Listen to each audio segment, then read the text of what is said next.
priestly vocations. JP2 himself said, St. Hannibal had a love for the Lord that moved him to dedicate his entire life to the spiritual well-being of others. Unfortunately, you won't often hear in common writings on St. Hannibal that, well, he was appointed by his archbishop to be Luisa's spiritual director, essential librorum, and extraordinary confessor. He became so utterly convinced of the truth of Luisa's revelations that he dedicated his life to promoting them. He said 4 months before he died, and by the way, when a saint is canonized, their whole life is very important, but the end of their life is especially important. It really seals who they are, the choices they make in the later parts of their life. Well, this is what St. Hannibal said 4 months before he died. I want you to know that since I have totally dedicated myself to the great work of the divine will, I practically don't concern myself at all with my institutes. It means the various other apostates he was in. It's not at all to detract from the importance of them.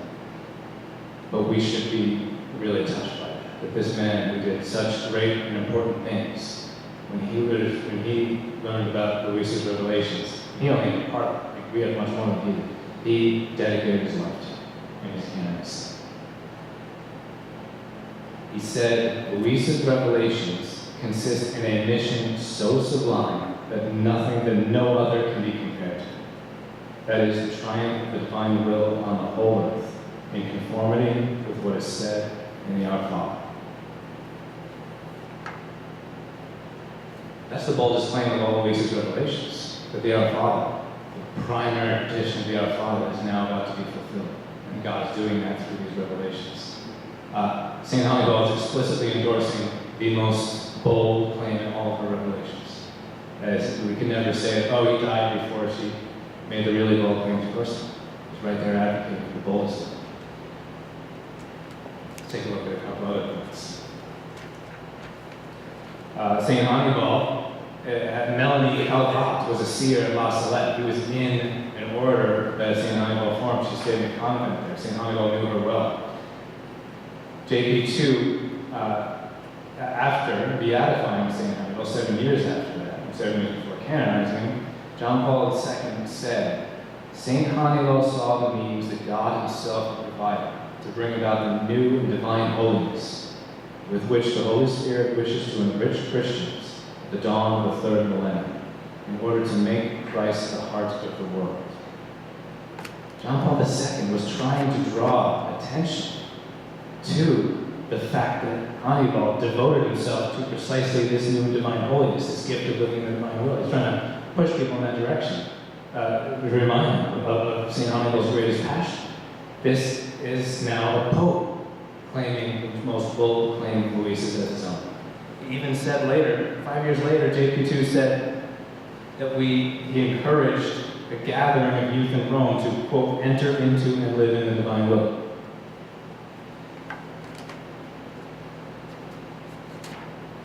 So what do we have so far?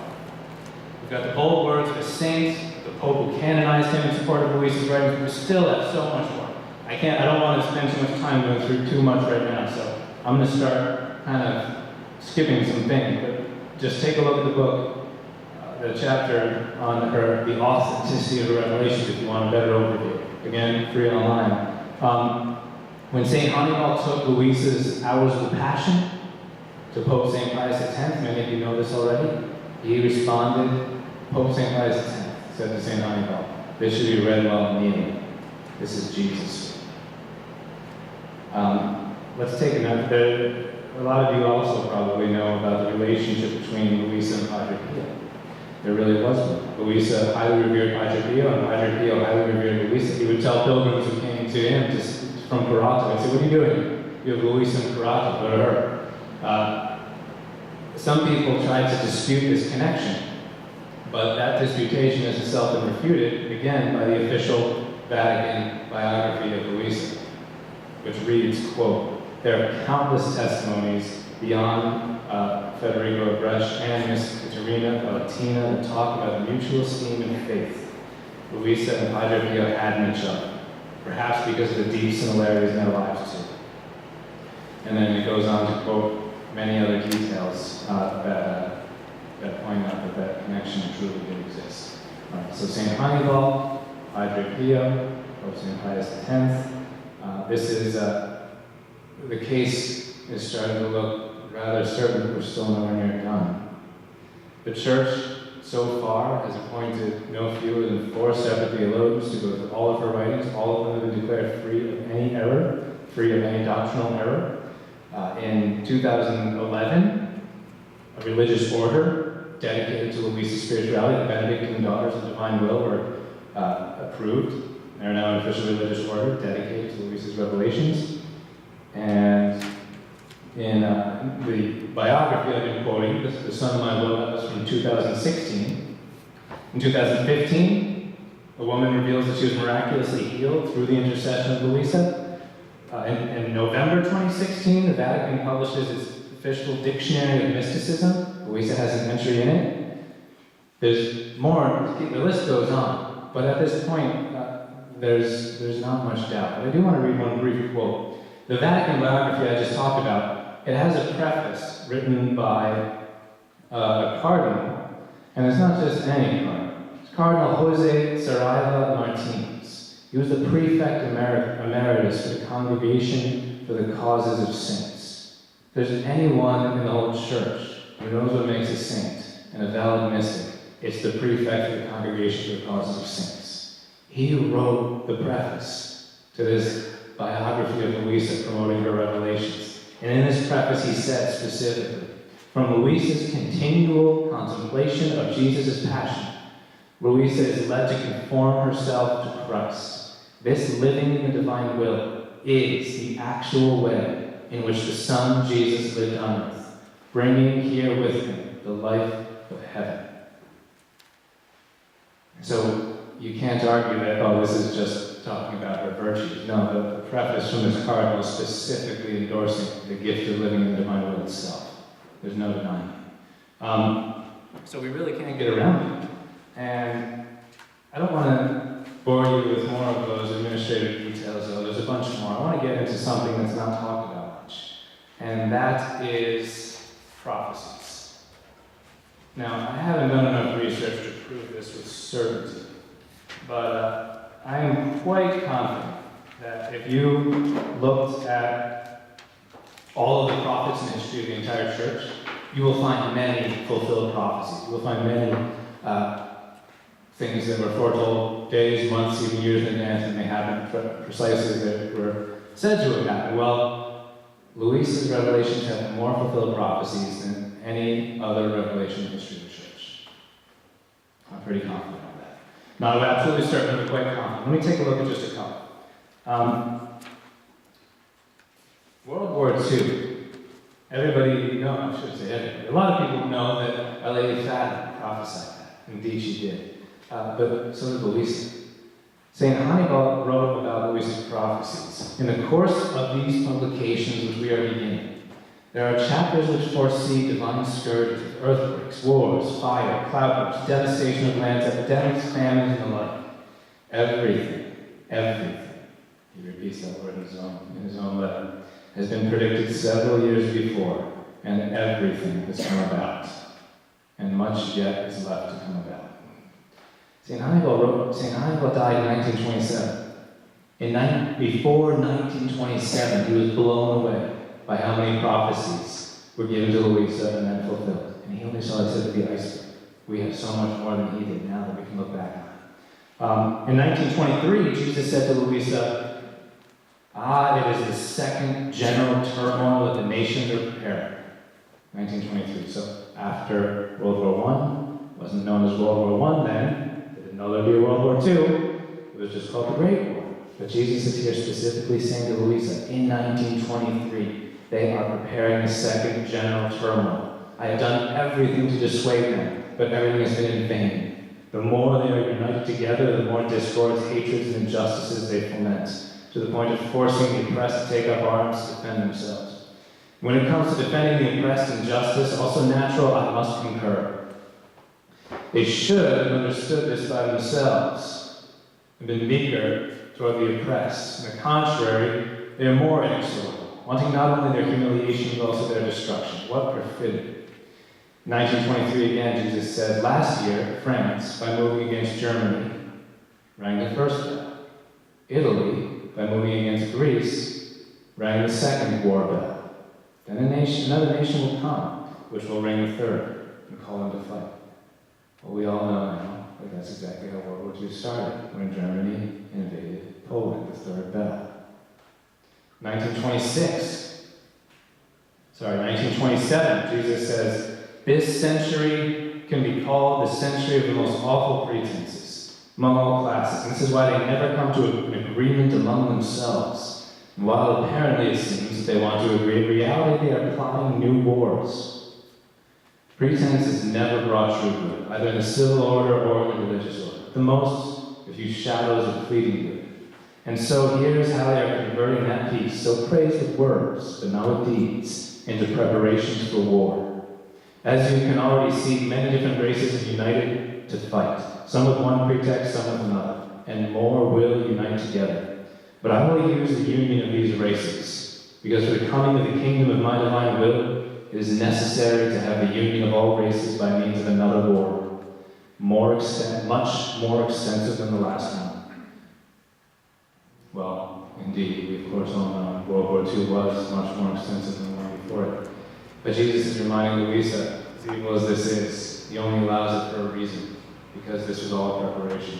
We're still in the preparatory phases, of course. But he needed to allow it for the sake of forming his kingdom on earth.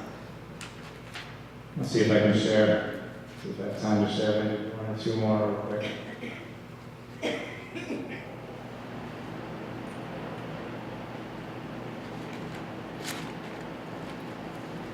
He said also, what wickedness! After so many evils of the war they have gone through, they are preparing another one, more terrible. And they are trying to move almost the entire world, as if it were one single man.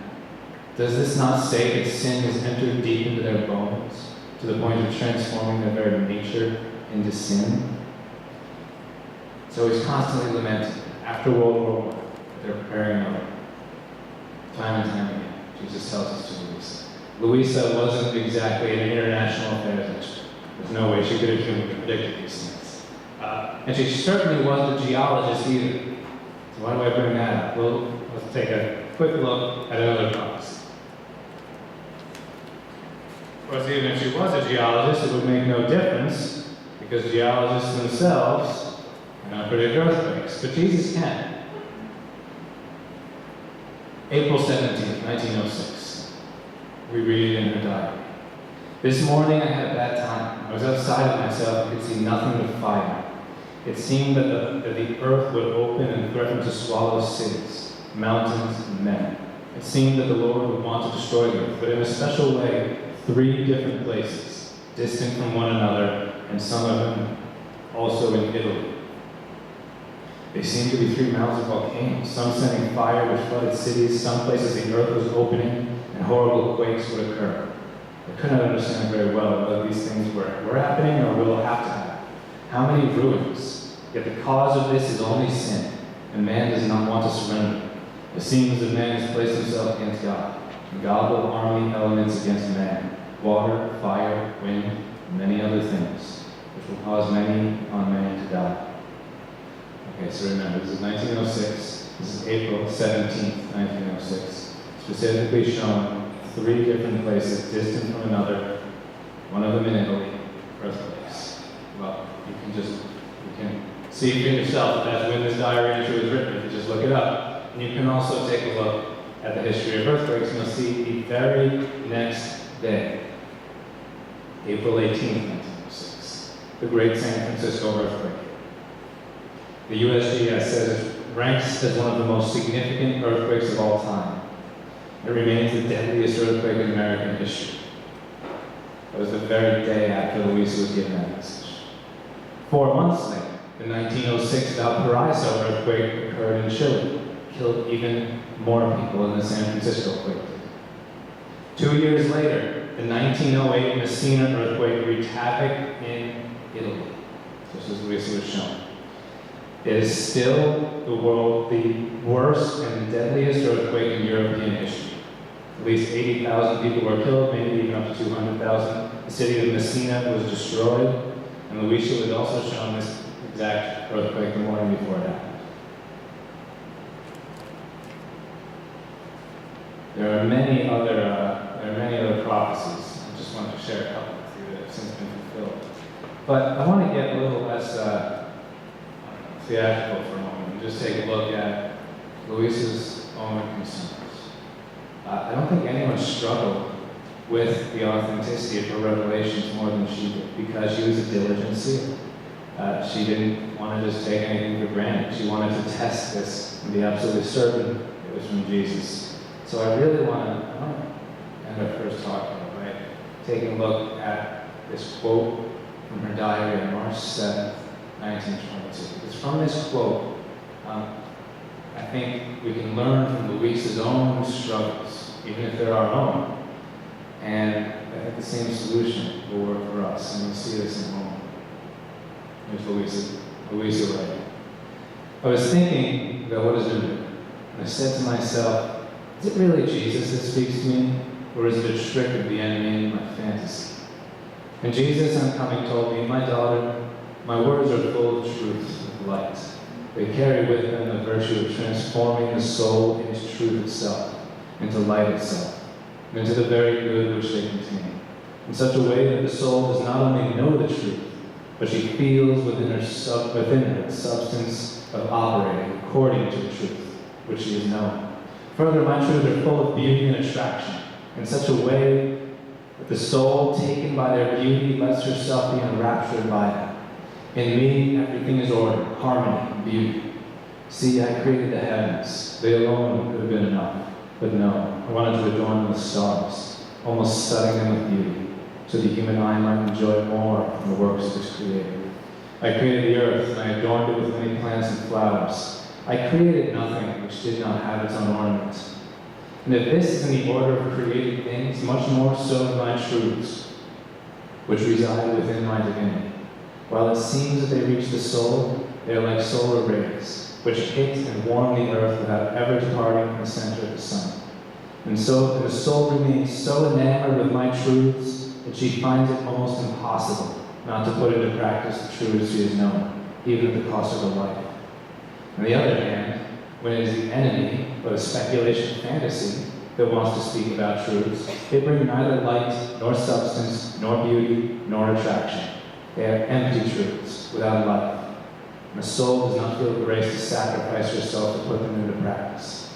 Therefore, the truths that your Jesus tells you are full of life, and all my truths contain. Why do you doubt?